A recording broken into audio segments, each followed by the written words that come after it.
Kia ora, hello and welcome to the breakdown. Yes, we are one step closer to seeing some rugby. We are now in level 3. So John Kirwan, Bernadine Oliver-Kerby, Mills Muliaina, and Bernie, she's smiling a lot more this week than she was last week. You can see some light at the end of the tunnel, can't you?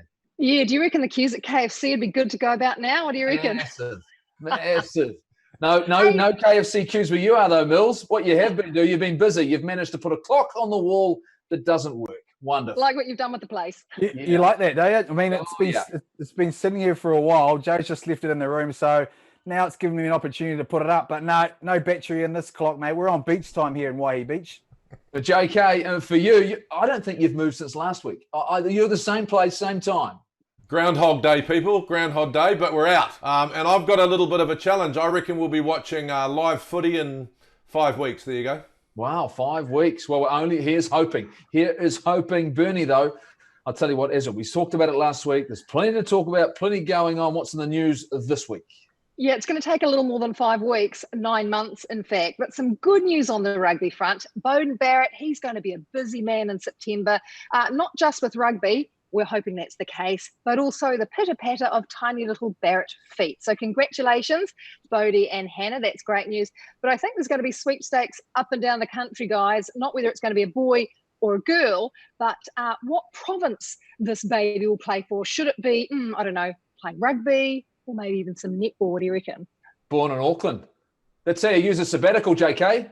That's how you use it. Put the sabbatical to very, very good use, and I'm pleased to say that we'll possibly, either have a new Blues member or, What else, Bernie? Okay, we're looking at World Rugby. The votes are locked and loaded, and I know JK won't be too happy about that, but it's happened. Our Rugby Nations, they've voted, will cast their votes, plural, if that be the case. And it's going to be a short while to wait before we find out who the new chair of World Rugby is going to be. Is it going to be the incumbent 68-year-old Bill Beaumont or 45-year-old Augustine Pichot, who is obviously the vice chair, who's challenging? May 12th is when we find out, and the members of the executive committee as well. So they're making us wait on this one. Mills, how does that work? How long does it take to count to 51 or 50?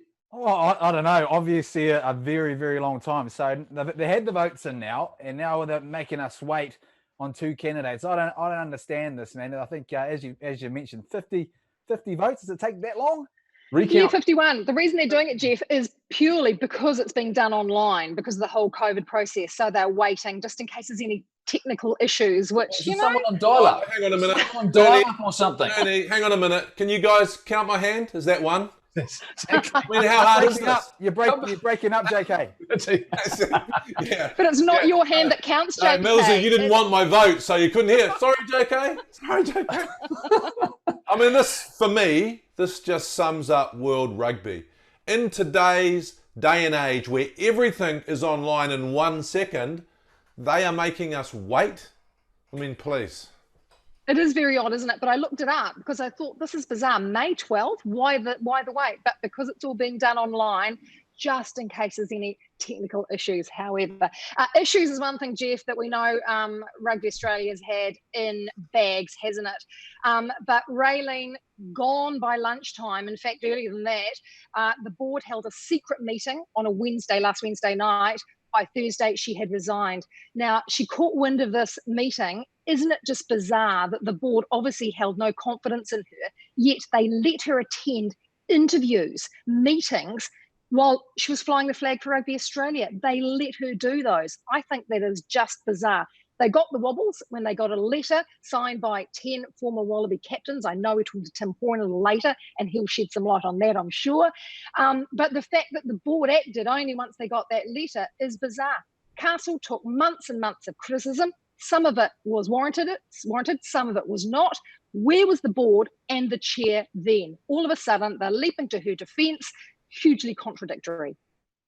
Yeah, I sort of think that you can judge an organisation by how it acts during a crisis, and I'll just leave it at that. Basically, when you look at the crisis that we've been through here, Mark Robinson stood up very early in the piece, told us what was happening. Rob Nichol, the players have stood up. There's been a real consistency of message and a consistency of them together, And yet across the Tasman, unfortunately, we've seen once again, oh no, we didn't mean it. Oh, we should have. Oh no, sorry. Oh, now TV's come out and said, oh no, she was doing a good job. And I just think, Raylene's been a consequence of, Australian rugby really needing to sort their backyard out and have some strategic direction they're going to stick to all together. Of course, there is plenty coming out of Australian rugby, and it's been in the press. It has been everywhere in reaction to the changes that have been made. And for Peter FitzSimons, this is an opportunity for him to voice maybe some frustrations. Let's go to Australia. Peter, for you, what's the culture inside Australian rugby like right now? A little bit desperate, Jeff. It's a little bit eyeballs rolling. 5 minutes to go against the All Blacks, and we're down by 22 points with 5 to go. And it's going to take a miracle to pull it out from here. And it's grim times. I mean, I always think, I've been thinking about it, that Australian rugby, we were a boutique sport up until about 1984. The Wallabies won the Grand Slam. They won the World Cup in 91. They won in 99. And from going professional from 96 onwards, for the next 5 years, every year new records, more people watching on TV, more people making the turnstiles click over. The absolute height of it was after beating the All Blacks in the third test, 2001 it must have been. And at that point, the future seemed glorious. But the truth is, since that time, there has been a very slow decline, but a genuine decline year by year, with the only exception being against the run of play in 2015. The Wallabies got to the World Cup final, which was extraordinary. But apart from that, everything's been drifting south. And so we get to this point now where I wouldn't say it's a rugby civil war, but it's certainly a very uncivil war. You've got people that are played together that are dear friends that are on opposite sides of the parapet on this, and there's pretty strong views being expressed. Peter, like for us over here, Raylene's had an amazing tenure. She's had so much issues really out of her control. Then we see, this letter from the captains. Was that the key point, or was it a series of things? Because, rugby was in trouble and we thought she was heading in the right direction, at least dealing with the stuff. Well, there's a brilliant piece written about this, John. As a matter of fact, in the Sydney Morning Herald. As a matter of fact, I wrote it. And I quoted you. You were quoted in the press here a week or two ago where you said, basically, that's not the way we do things with the All Blacks. When we have a problem, when we have a strong view, we don't go to the public domain. We lift up the phone, we go and see them, and we talk our way through it. And I was quite shocked by that letter. The last time there was a letter of that nature was late 95. Jeff Wilson was heavily involved in the rugby war. So you had the forces of Packer and the forces of Murdoch fighting against each other, led by Phil Kearns. The Wallabies said, we're going. And there was a letter written by 10 captains back in late 95, top of the front page of the Sydney Morning Herald, saying, now you listen here, you bastards, think about this, think about what this is all about. And I know about that letter because I wrote it and I organised it and I got it on the front page of the Herald. And this one seems to have been put together by my dear friend, Nick Farr-Jones. We are very, very close. He will carry my coffin or I will carry his coffin. He's a very good rugby man. But the first I knew about it was, it started showing up in the Herald and social media, and there it is. And Nick and I had a few fairly tense texts back and forth. But then I woke up the following morning and there was, another text from Nick when he read my column in reply, and another text from Michael Liner, Noddy Liner, who said, basically, I want you to know I completely disassociate myself from that letter. And my point on that letter is, I could go on about this for some time, but Andrew Slack put it very well. Andrew Slack, the 1984 Grand Slam captain, basically said, this is a letter. It's very long on whinging. There's a lot of whingers here. There's not a lot of solutions that are offered. We all know rugby in Australia is in trouble. We all know it's sliding. But the point of that letter was saying to Raylene Castle and saying to the board, you people have got no idea. We know what to do. And we want to, basically we want to take it over. You've got to hand over your keys, show us all the books and the rest of it. And my point in reply was, hold your horses.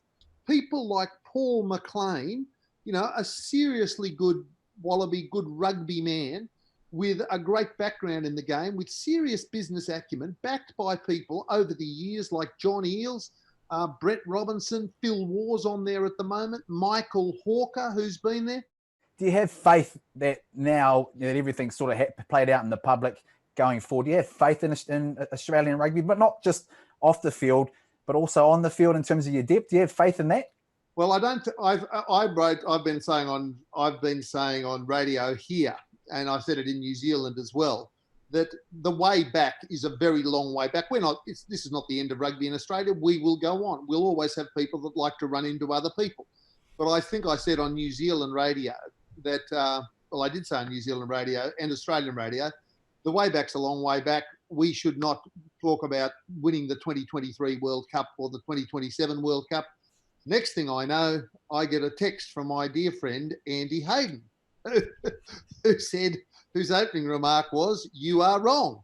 But he said, basically what Andy said was, have a look at the juniors you've got coming through. Don't give up, on winning the World Cup coming. You've got, I think our under-21s beat your guys, which is a pretty good start to say there is a new generation of Australian rugby player coming through.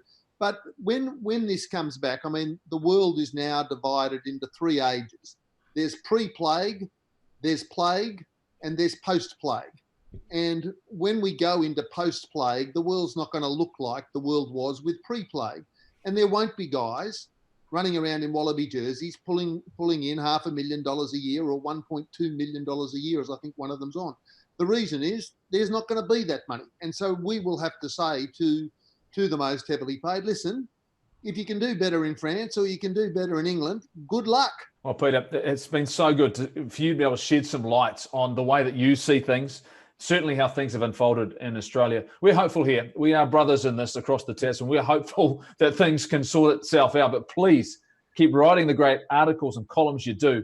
But it keeps us entertained, and it certainly keeps us informed. Thank you so much for joining us on The Breakdown. Cheers, mate. Nice to talk to all three of you. You barely let me get a word in edgeways.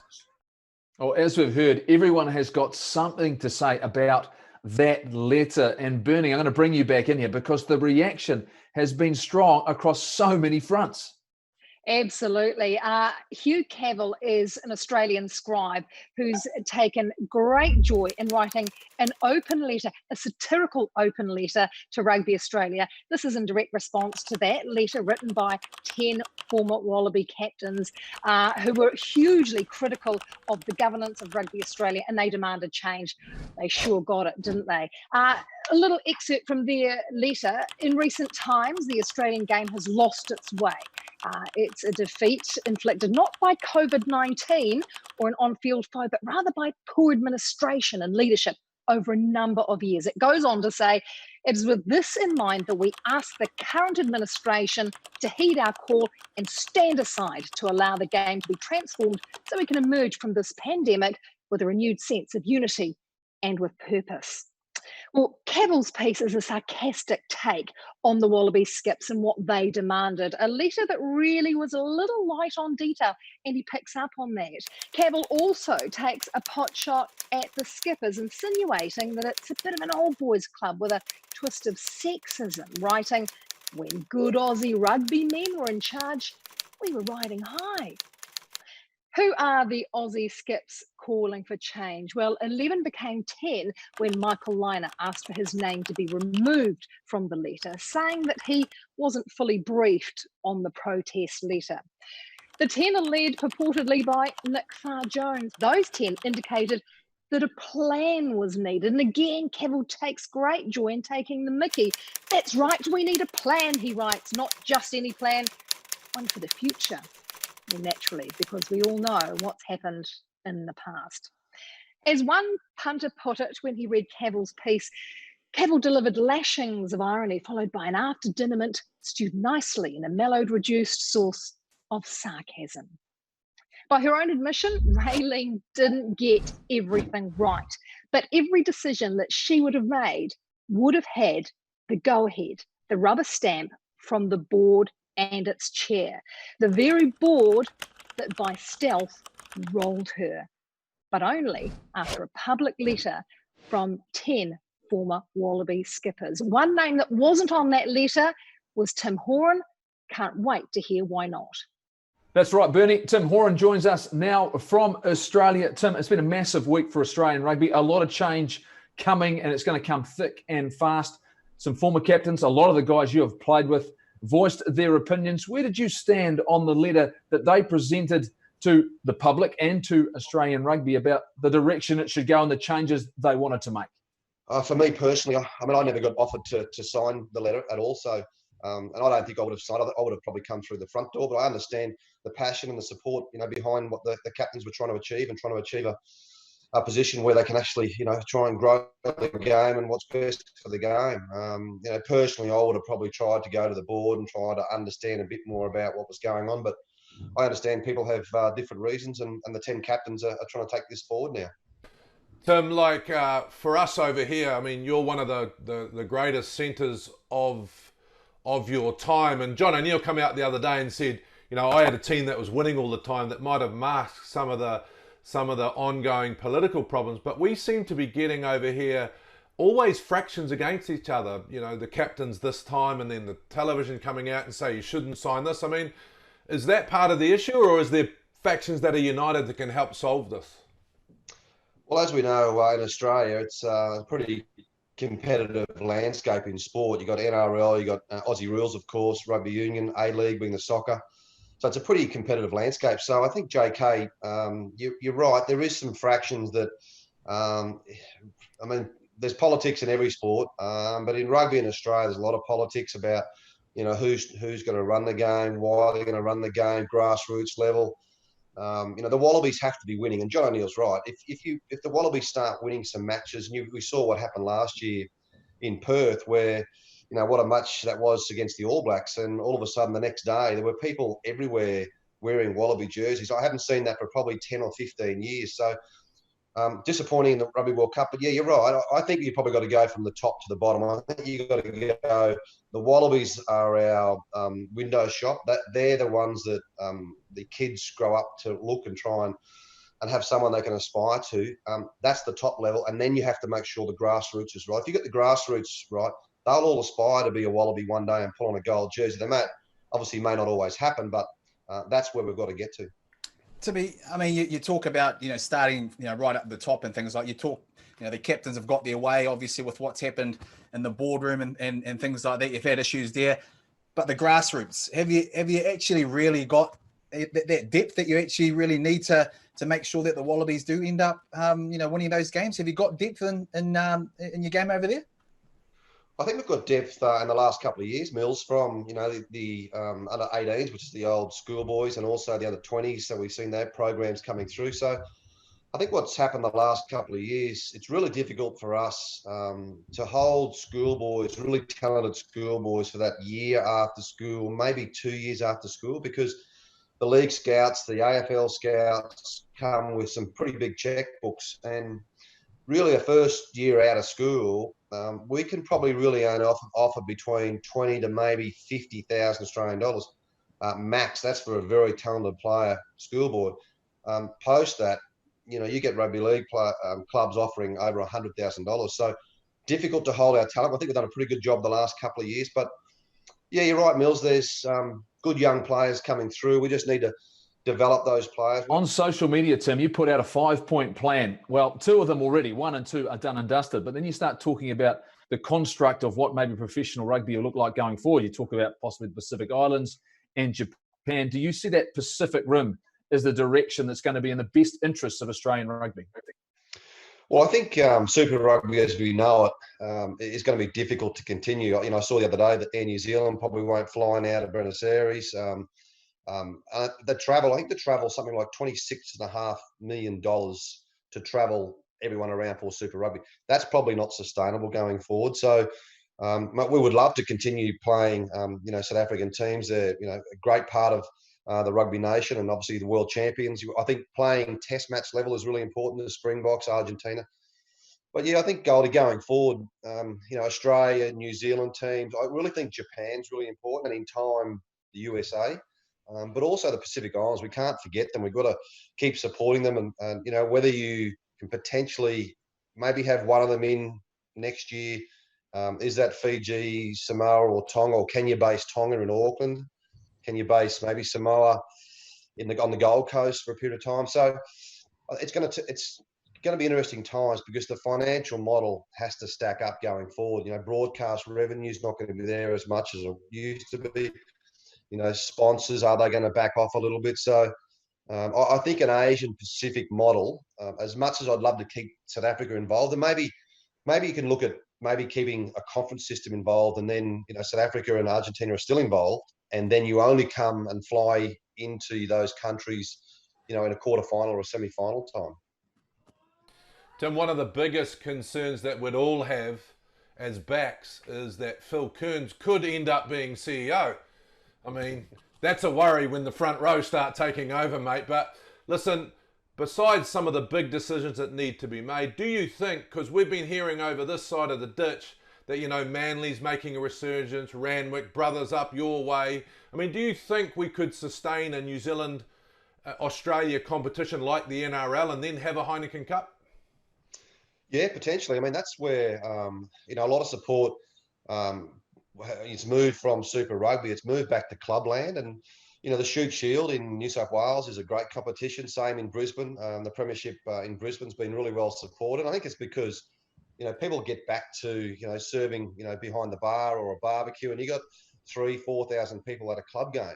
There's been some big club matches in Sydney where you pick up 8,000 to 10,000 people watching the game. So I think we go back to that club level. And yeah, you're right. You might be able to have a system where, a bit like a Heineken Cup, JK, as you mentioned, where, you play this competition, then you come together at the end to, see who's the best club team in a certain region, Australia, New Zealand, or whatever. But I still think Super Rugby's got a place in the game. I just think it has to be remodeled. We're concerned about the direction that things are happening right now. But if good men like yourself, and yes, I think a lot of people's hearts are in the right places, hopefully we're going to see some positive steps. We look forward to speaking to you soon, maybe in better times. Cheers, mate.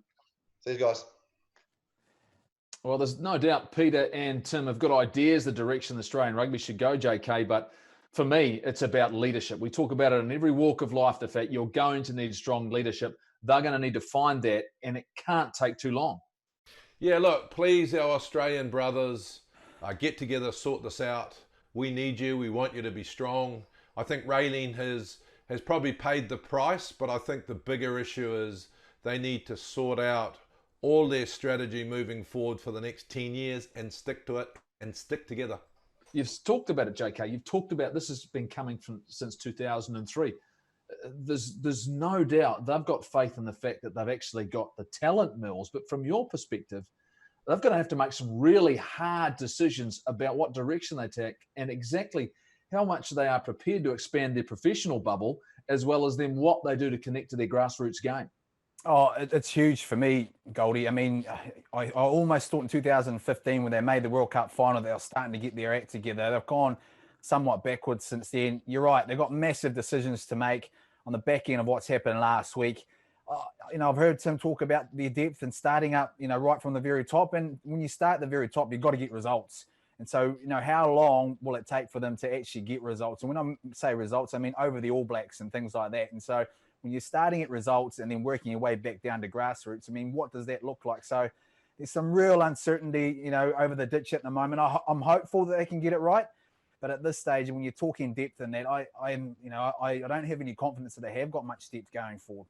Oh, I think they're going to have to take some time. I think their professional tier is where they're going to focus. I think if they get their strategy right there, if they can get some strength in numbers across maybe 3 professional sides, it will service the top team. If they focus on just putting together 25 or 30 players, they've been able to do that, like the 2015 Rugby World Cup. To me, that isn't a recipe for success. Yeah, chicken, egg, chicken, horse, cart, horse.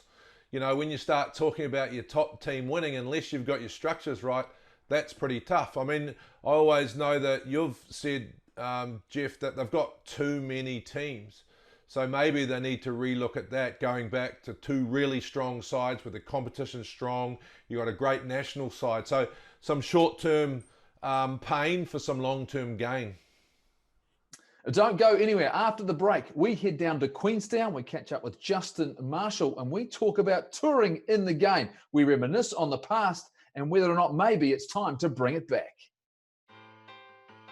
Guilty pleasure song. Oh, I wanna dance with somebody.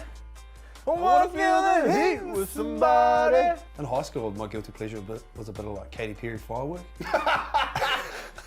Holy heck. I don't hate to admit it because I know it's a good song. The Greatest Showman before a game. The Greatest Showman from now on. Girls just want to have fun. Don't mind a little bit of Disney, High School Musical, that's not bad. We're breaking free. Yeah, good singing. Nah, gee. Matangali Rossi. Ia veio on the morning. What's in my playlist that shouldn't be? Something like Backstreet Boys. I want it that way. Robbie Williams, Feel. Just wanna have fun. That's a song. That's a tune. I don't really have any. Hello, Adele. Yeah, it'll be Hello, Adele. There you go. Driving home from training after having a terrible day.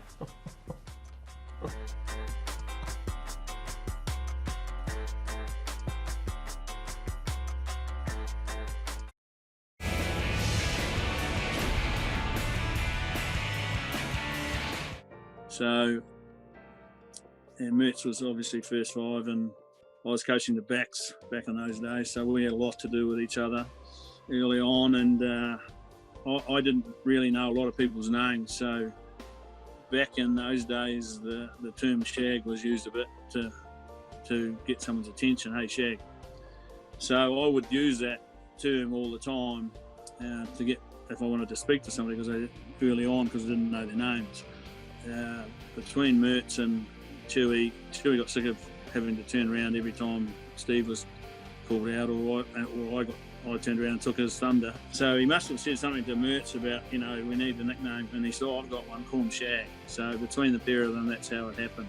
Don't forget to check it out. Sky Sports presents The Pod. Podcast time here at Sky. Looking forward to catching up with some of the great athletes and sportsmen from around the world. Well, it's been too long on the breakdown. We haven't spoken to him enough. He has been busy. He's been in his garage. He's been delivering beer. That's what Justin Marshall's been doing, but I'm sure he's been across all the conversations. He's in from Queenstown. Marshy, today, you, me, JK, we're going to reminisce about touring because a lot of conversations going on about this global window, the calendar, what it's going to look like. We were lucky enough to play when tours were still on. You picked up one in 95. We were there in 96 in South Africa. JK, well, you always used to tour. You're one of the great tourists. You brought out videos. JK, for you, would it be nice if they could find a way to bring back tours and some of the memories that you've had about how great they were? Well, I think when I talk about this, Marshy, and you'll understand, I'm always talking about tribalism and traditionalism. Why is the Lions so successful? Because we look forward to it, right? When I was growing up, I wanted to go on a Grand Slam. They actually stopped Grand Slams just before I made the team. But touring for me was amazing. The test matches were great and you wanted to make the test match weekend, but midweek, some of the Llanelli, you go to Llanelli is amazing. And I think the future can be about touring because we're going too many places too often. So if we toured the UK, but we only toured England and Ireland, say, but we played midweek Munster and maybe Saracens, we would fill those stadiums. Of course, there has to be the old moolah in the middle of it, Marshy, but bring back the old tours to make money, but also re-galvanise us. Totally agree. And what the flip side of that is opportunities for other players to play against teams like the All Blacks. So way back in '93, I got the opportunity to play some international style rugby there with the touring team. And, it's not only just about the internationals when they're taking those tours to those stadiums and to different venues and playing those midweek games. It's also a massive opportunity for those players that won't quite get to where they want to in their career to be able to play internationally, but it's the closest they can get to it. And, it really brings people together. It brings the community together when they get a touring team, an international team, turning up in a local town. It's interesting, Marsh, isn't it? Because what we have seen as well in recent years, the All Blacks have tried to find ways to find other games midweek, not just to generate revenue, but also to expose players and give them that opportunity. At the moment, we're having to go down that, okay, we've got to find a tour for a New Zealand A side or a Māori side, a New Zealand Māori side to go and play, rather than, okay, operating with the big squad, going on tour like we did in 1996 to South Africa, which was incredibly challenging in so many different ways. And the fact that you know what's at stake, but also you're getting on a bus. And quite often, we always talk about this, right? And even today's players talk about they look forward to getting on the road, Super Rugby teams getting on the road so that as a group, they can actually really come together. And I'd like to think if we can find a way, find those windows, maybe the British and Irish Lions can tour maybe more often. Maybe we could see our Barbarians team, which we know are fantastic, and it's great to see them play, but maybe getting a team like them that could go on the road and once again expose more players. But I mean, I look at 93, my first tour for the All Blacks. You know, it's an incredibly special time. And when you get that time together, I think it was 9 or 10 games we played there. I played all but one. You know, I played every single game. It was a small squad, and it really steals you. So for me, I look at this as a massive opportunity for not just players, but for everyone, fans in particular. Surely there'll be a hunger to see South Africa come back to New Zealand and play a 3-test series. I totally think so. I think what you really touched on, which is really prominent as well, is let's think about the modern day player and some of our more established senior All Blacks. Quite repetitive for them. You know, even the international games that they're playing, all of a sudden you throw into the mix, like they did when they played Munster a few years ago, which was an outstanding success. You know, the haka that the Munster boys put together, that were the New Zealanders, Rua Tupuki and co, that were in that team, Dougie Howlett. You know, those sorts of things are vibrant for the current professional players who do get a lot of repetition in their rugby that they play now. So the opportunity for them to go somewhere, what it's like to play in somewhere, you know, like Limerick, which is never an easy place to go. You know, one of my first tours, we played in a place in Sicily. I'd only been out of New Zealand once before that to Australia. So all of a sudden I'm landing in Italy, and Zinzan Brooks stitched me up pretty well, actually, because he said to me, "Hey, Marshy, have you ever sort of been to Italy before?" I said, "No, Zin." He said, "Well, this place, this Sicily area is really prominent for mafia. So he said, whatever you do, make sure if you're walking around Sicily, down the street or whatever, and you see a guy in a black hat, they're probably likely to be in the mafia. So don't eyeball them. Keep your head down to the ground." I reckon I never saw Sicily, mate, because every second person I went past was wearing a black hat. I bumped into that many lamp posts, and I basically spent the whole time staring at the road. But it was such a great feeling to go and play rugby somewhere different like Sicily as a player and as a tourist. Oh, we had the same, Marshy. Like when I first made the All Blacks, we had lurks and perks. So because we were amateurs, lurks and perks used to sell shit, right? And so as a youngster, you had to go out to the outside of the stadium and sell the excess tickets. Like we're putting our blazers on inside out, you know, trying to get money for the tickets that all go back into the pool. But I think, you know, those things are important. I think you're right what you said before about repetition.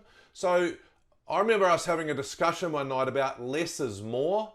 Because when you have less of a competition, you can have more games like North-South, like a Barbarians game, and like a tour. So we're always talking about revenue, but unless we actually have some of these moments where it's not just about Super Rugby and then Championship, you know, cut down Super Rugby or whatever the new one looks like, leave 4 or 5 weekends where you can have a North and South, you can go on tour, you can play midweek. And I think it gives us a better opportunity, you know, not only for the young fellas to, well, they probably can't sell tickets anymore, guys, but, you know, go on tour. We always used to know that when we went on tour, it was the making of guys. They might have to make 9 games. They might have to play midweek, then back up on Saturday. And if they got through that, it was like earning a couple of stripes. So, you know, less is more. Let's create some of these events that people look forward to, but you don't see it every year. The great thing I love about it, JK, was the young guys on the laundry committee. I mean, no one ever wanted the laundry committee. The worst job in the world. I had it in 93, and I tell you what, 7 or 8 weeks of just dirty rugby gear. And but those were the stories you could tell. You know, we'd have the finance committee, You know, like you talk about the lurks and perks, you know, the information committee, we'd have Glenn Osborne trying to install some knowledge on us, of which none of it was true. He'd done no research whatsoever. But to me, I think that ability to find out what fans want, Marshy, that connection, the fact that that's what I think maybe that the fans are looking for now, is the fact something that is different, something that they can engage into. And you know what? No, that they haven't seen before, that they haven't experienced before. I brought the Italians down here in 2003, and they went down to the local pub, and they got back and they were incredibly surprised that people had left their dirty gumboots outside the pub and gone in their socks. Italians couldn't believe it. But yeah, I think what we're talking about is just the opportunity to create different revenue streams. Plus, when the World Cup come along, we now go in 4-year cycles, and maybe we need to change that a wee bit. And that's why the Lions are so beautiful, because we don't get to see them for 15 years, and when they turn up, we're loving it. That's because they go, you know, so those types of things. I think if we didn't go on tour, you know, to France every 4 years, and then, you know, that would make the whole country really come to watch those games. And then you play the French Barbarians during the week, and they kick the living daylights out of you, you know, and all those things that used to happen. Awesome. And Marshy, I mean, you mentioned a Barbarians, you talked the French Barbarians, but maybe is there a role that the Barbarians Club, which we know there's a social side of that, which is very important for the players to get together and enjoy, but on a global scale, do you think there would be any appetite for guys from around the world to go and play a few extra games, maybe look at the fact that it's not just about winning those, but actually promoting the game and taking them to other parts of the world? Yeah, I absolutely do. And again, what we've got to look at our history. And historically, the Barbarians have always been a massive part of rugby globally. And there's games out there that people will remember as some of their favourites, and they featured the Barbarians. In 1996, we toured, didn't we, to the UK under the New Zealand Barbarians banner with the old sheep on the chest. Yeah. You know, and you know that was such a great and unique tour, and it was a very strong side. And I think again, it's giving not only players an opportunity to experience something different, but also spectators to see the New Zealand Barbarians maybe doing a tour to Australia and playing, you know, who again, they need money, they need help. I definitely think there's opportunities for Barbarians rugby as well, and the world rugby should look at it. Well, they're looking at everything right now because they have to. They know that the circumstances have significantly changed. This is their opportunity. Can they find that window? Can they find that opportunity? I'm sure all three of us, we're all on that bandwagon. We'd love to see them do it again. Marshy, thanks, mate. Appreciate. Great catch up with you. Look forward to seeing you soon too. Hopefully it's not too far away. So do I. Cheers, mate. Stay with us. After the break, we go up to the Northern Hemisphere. It is Bristol. We catch up with Steven Luatua and we talk rugby. The Northern Hemisphere and Bristol have had one heck of a season so far.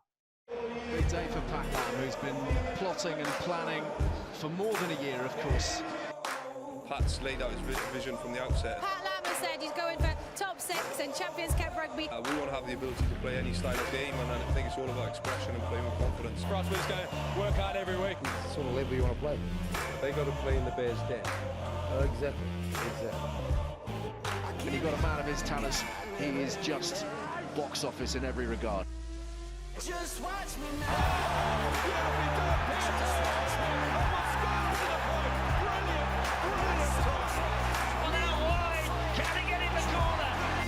Access the line. Finds Luatua. And Luatua picks her up. He's got Thacker outside him. What a start! What a start for the Bristol Bears. They're back in business. I think it's all the Bristolians today. They get to give us that extra leg when we need it. Thank you for coming out.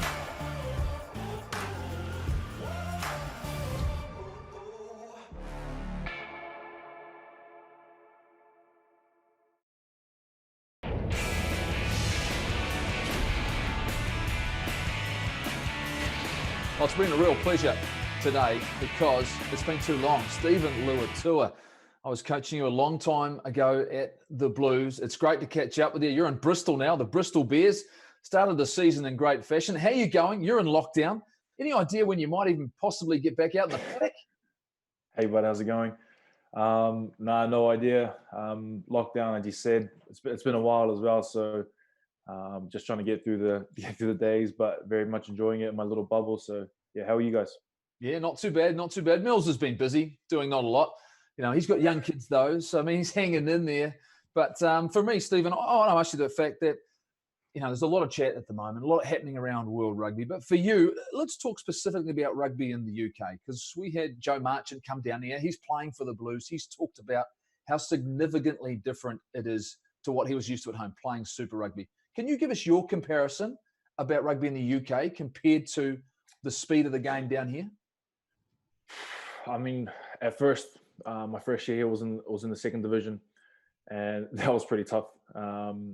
Week in, week out as a team, we weren't really on the page, even though we're in the second division. But now that we've kind of come to the Prem and I can really experience what I guess Prem rugby is like, definitely is different. I think in the 3 years that I've been here, I've definitely defended. I've been in a lot more mauls in my entire time in New Zealand, and it's something a lot of people's like, hey, I've been here 3 years and I've stuck my head into these dark places more times than I ever did in New Zealand.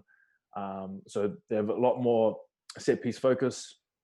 The game is like one of those cliches, but whatever the forward pack is dominant, then generally that team kind of wins. So whatever they do here, though, I know for sure that it works. It's one of those things that not just the New Zealand way of playing works, but also the way they do things here. Obviously, if the team buys into it, then it can work. So it's different. When you left New Zealand, of course, you'd had an opportunity to experience being part of the All Blacks, but you saw an opportunity. And you look at that now and you look back at that. I mean, for you, in terms of your rugby, has this been an incredibly positive experience? And for you, at just 28 years old, are you 100% settled about where you are right now? Yeah, for sure. I'm definitely at peace with how things kind of turned out and how I've progressed, how I hoped my experience will have kind of become. At the time when I was looking for new opportunities, I was here with Japan, and I kind of leaned towards here for part of the reason because I still wanted to grow in my rugby, and obviously the game being different here, I feel like I have. I've learned so much more, different tactics, different things, and like you said there, so I'm definitely settled, definitely at peace with my decision to come here. Steve, you're 28 years old. I mean, you're still a spring chicken. You've mentioned the fact that you've gone over there, you learned a whole lot of new things. I mean, do you still miss New Zealand rugby? Would you consider, possibly coming back? And would you be open to the fact if things change and they said, it's open to overseas players to make the All Blacks? Would that be something that you'd be happy with? Oh yeah, for sure. One of my goals was always to come back and play 100 games for the Blues. I think I'm 20 or 30 odd short, so that's a couple seasons in me. So if they'll take an old timer, if they'll take someone off the bench, then I'll be happy to come and fill that role. Locker room banter, then I'm there for it. So albeit like if Bristol still have me, then I'll still be able to do my time here as well. Man, that is music to people's ears back here. You realise you talked about the Blues, and the Blues are making a resurgent. Of all of a sudden, when they get back on the field, they're going to have arguably the best first five in the world. Let's talk about that, though, in terms of that eligibility, because World Rugby are going through a significant vote now. They're talking about their direction, and all of a sudden this opportunity or the discussions will come up again about whether or not players like yourself, Charles Piatel, you are the two that come to mind here in New Zealand quite often, would get the opportunity to maybe play for Samoa or Tonga respectively. Is that something you feel as though that discussion needs to be had once again for the betterment of the world game? Yeah, I think it does, especially for, like you said, it's for the little, I guess, second tier, the island nations, guys with kind of dual citizenship. I feel like definitely add to those little islands and hoping giving them a little bit of joy as well. Seeing some of their better players, different players play for their countries or their grassroots. So I'm definitely a fan of it. So I think the discussions for it are necessary. Whatever comes of it, then so be it. Have you thought more about it, like sort of what that kind of would look like? I mean, do you think it possibly could be guys that have played less than 10 sort of caps, things like that?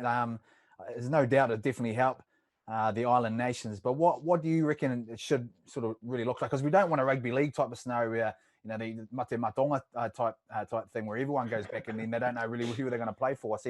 And what's your thoughts on that? honestly, these are some real deep questions too early in the morning, but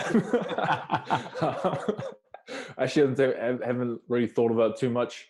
But I do agree with you that we don't want that kind of situation. That's what's happening in the NRL, or sorry, in the Matonga team. But I think there should be discussions about it and open dialogue between the higher ups and some of the players who are on that cusp.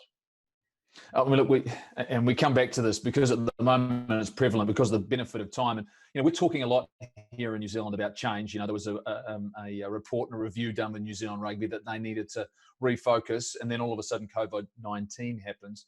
In terms of the health of the game, the way you see it, I mean, do you feel as though there's still some stability, particularly where you are playing in the Northern Hemisphere? Like you say, the owners, they are committed to carrying on what they've done, and the recipe has been successful?